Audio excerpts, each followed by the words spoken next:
Have you ever had a moment where life just completely fell apart?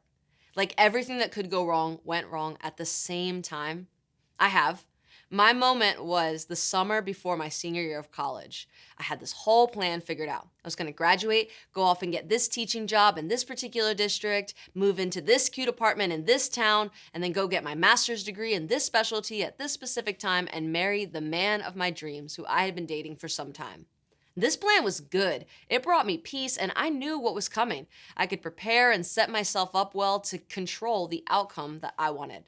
Or so I thought. Out of nowhere, that relationship that I unknowingly staked so much peace on fell apart, and it created a massive ripple effect throughout the rest of my life. I didn't know who I was anymore, and every part of that plan fell apart with it. Teaching no longer felt like the right fit. I obviously couldn't live in that town anymore because it was tied to that person, and the reality of student loan debt was quickly coming.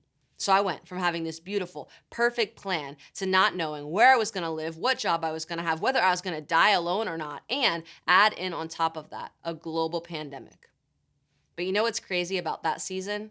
I have never experienced the peace of God in such a profound way than in that season of my life. Jesus actually talks about this peace when he says in the Gospel of John, I'm leaving you with a gift, peace of mind and heart.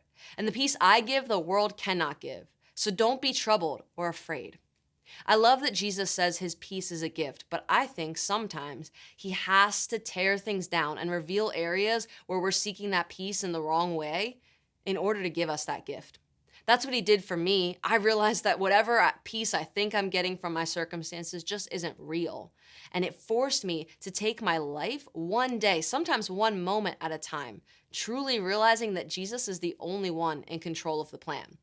Now, don't get me wrong. Even though I experienced those things, I still today struggle with trying to manufacture my peace in other areas. I think we all do because this life, let's be honest, it's full of distractions and temptations that promise us this false sense of security that just ends up falling short. And I believe it's a lifelong process to really learn what it means to follow Jesus and cling to him as our true peace. So what's your thing? What's the area in your life that you're trying to manufacture peace from instead of clinging to Jesus as your source of true peace? Whatever it is, whether it's circumstances, achievements, together let's realize that true peace comes from recognizing who Jesus is and remembering that he's got us. Would you pray with me?